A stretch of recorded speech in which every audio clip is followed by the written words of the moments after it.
domingo do mês de setembro, a liturgia nos convida a fazer uma pausa diante dessa caminhada com Cristo. Ouvir o seu ensinamento e ter coragem de perguntar. No Evangelho de Marcos, Jesus está atravessando a Galileia com os seus discípulos e Jesus queria uma caminhada silenciosa. Não queria que o povo ficasse sabendo, não, porque ele queria ter um particular com os seus discípulos. Queria ter uma conversa mais pessoal, porque os seus discípulos iam precisar de força para viver depois da sua morte.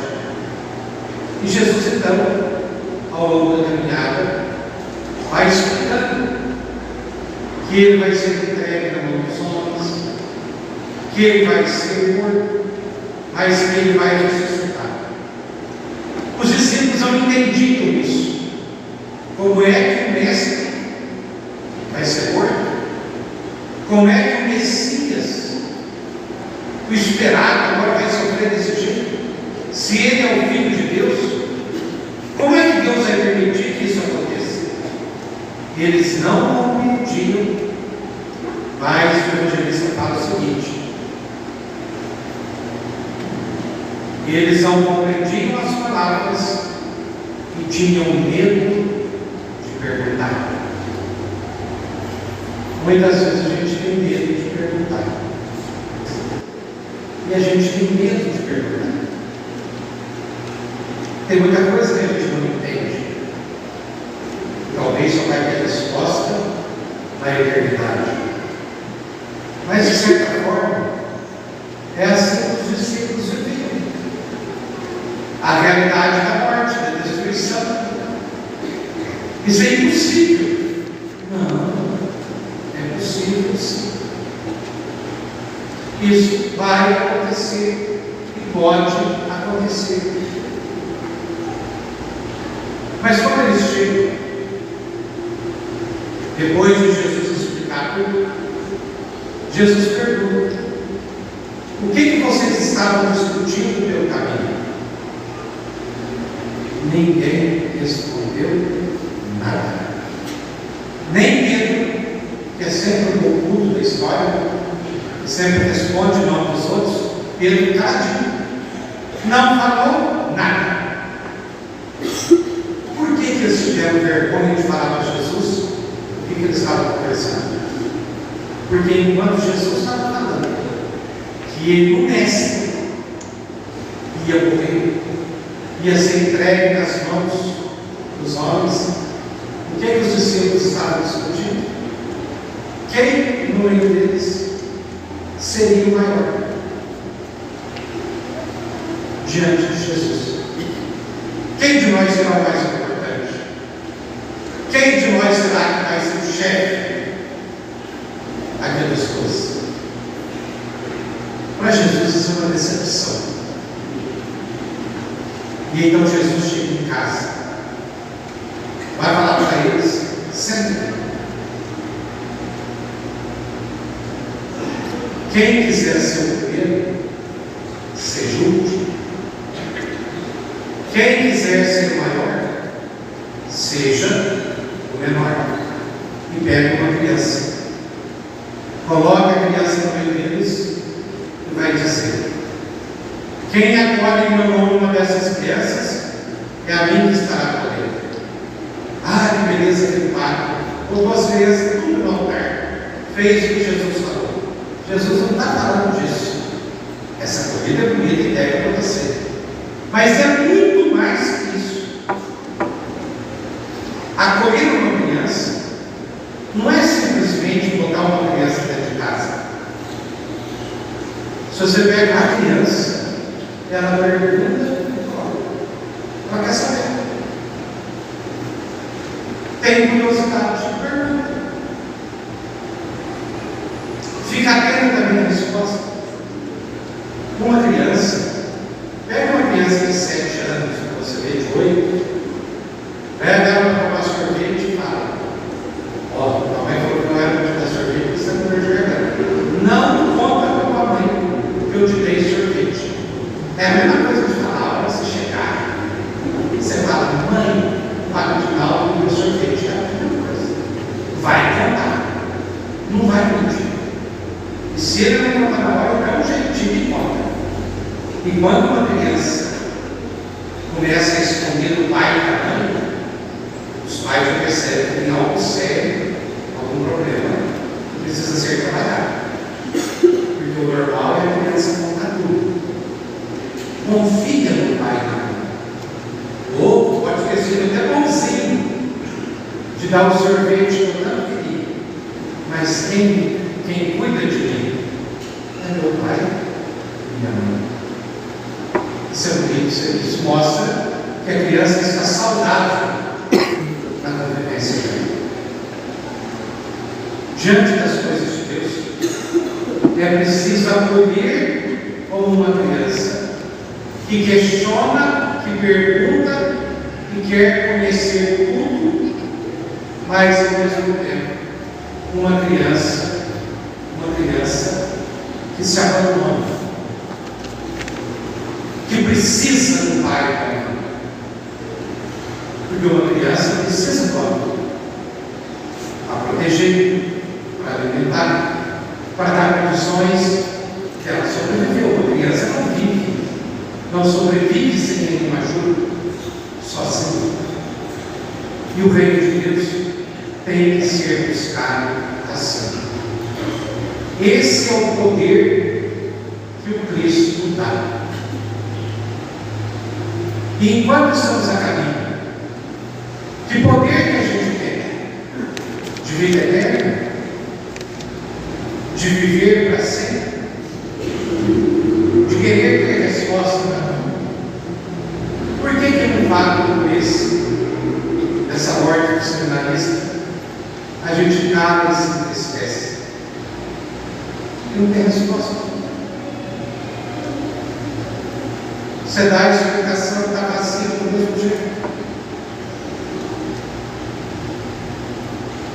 Nós não somos absolutos. Absoluto é só Deus. E Deus se faz pequeno, se faz servo. E aqui vem uma reflexão muito grande a respeito do poder. Que tipo de poder nós cultivamos? Que tipo de poder você, como pai e mãe, exerce dentro da sua casa? Que tipo de poder você exerce no trabalho, na sociedade, na igreja? O poder que Cristo fala é o serviço. Uma pessoa tem autoridade não por causa do título que ele tem, mas a autoridade é dada pela vivência. Existem professores que muitas vezes não têm tanta graduação e tantos títulos, mas são amados e queridos pela vida inteira, porque ensinam com amor, têm autoridade, não precisa gritar na sala de aula, não precisa ficar mandando ninguém para fora de sala. A autoridade é nada. Fala com segurança, tem ternura, é firme na hora certa, mas todos gostam. Tem gente que é poderoso, treme de medo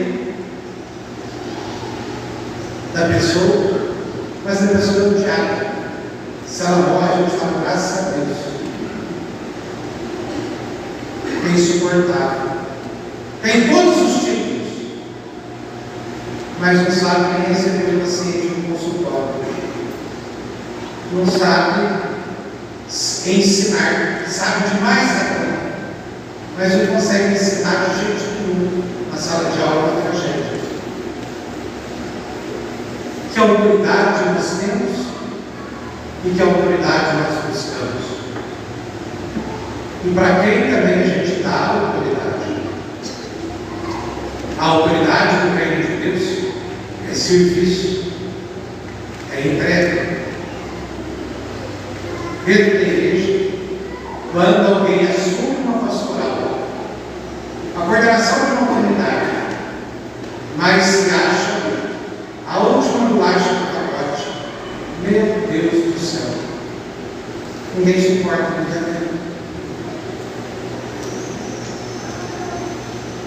Da mesma forma, quando nós damos o poder a quem nunca deveria ter o poder na mão, o poder por si, ele corrompe, ele manipula. A gente vê tanta mentira numa roupa bonita da verdade, que é incrível. Tanto é que há uma fábula onde a verdade foi jogada dentro de um poço, nua.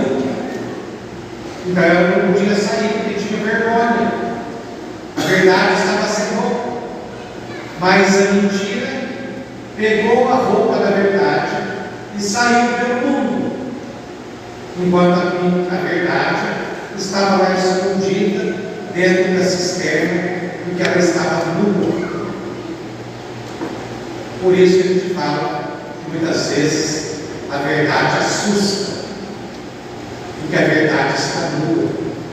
Ela não precisa de roupa para mostrar que ela é bonita. Ela não precisa de marqueteiro para mostrar a verdade. A verdade por si, ela aparece.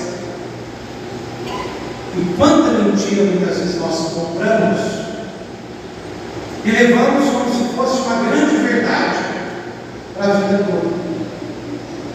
Nesse tempo em que pessoas colocam propostas para a gente, nesse período de política, é muito fácil ver isso. Só que às vezes a gente se deixa enganar, porque a gente quer enxergar a verdade com o poder, como algo barulhento, ostensivo, com luzes, com brilho.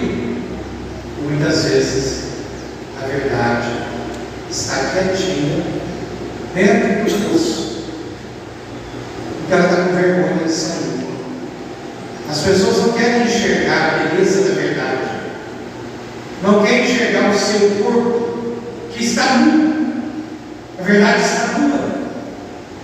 E às vezes a mentira, como ela coloca roupas, joias, como muitas vezes a mentira tem acesso ao alto escalão da sociedade, ela parece ser mais prazerosa.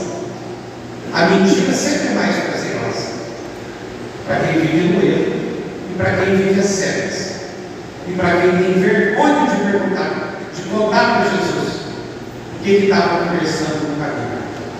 Hoje Jesus pergunta para você e para mim, Dinaldo, João, Osílio, Pedro, durante essa semana, o que vocês conversaram pelo caminho? É verdade. O que vocês conversaram, tramaram ao longo da semana? O que você pensou? Como você agiu diante dos fatos, das situações? Quando a gente não se questiona, nós vivemos numa sociedade onde a inveja, a rivalidade vão criando desordens. Mas quando a gente vive atento ao que o texto fala, nós buscamos a sua sabedoria. E tendo a sabedoria, nós vamos saber distinguir muito bem quando a mentira está chegando com a roupa da verdade. A gente vai ser esperto. Nós vamos estar atentos. Às vezes nós pedimos tanta coisa a Deus, mas a gente não pede direito. Ou a gente pede egoisticamente. Nessa questão, pensamos todos que ao longo dessa caminhada a gente saiba entender o que Cristo quer. E para cada um há uma missão. Para cada um há um trabalho a ser exercido. Cada momento, cada situação. Porque Deus nos dê essa graça de estudar a sua palavra, mesmo nos momentos mais difíceis, quando a gente não tiver resposta, que a gente saiba se calar e esperar. Porque uma coisa é certa: a verdade pode demorar, mas ela chega. A vida vence a morte. Quando tudo parece ser perdido, mesmo o corpo sepultado como Cristo, dentro de 3 dias, ele ressuscitou. Por isso, tenhamos esperança, como o Beato da Convívio também teve. Que Ele interceda por nós e nos faça enxergar as coisas pequenas de Deus, onde Ele fala, e quando a situação for muito dolorosa, que a gente saiba se calar, gritar por ajuda, clamar por Deus e exercermos a nossa solidariedade acima de tudo. Louvado seja nosso Senhor Jesus Cristo. Seja louvado.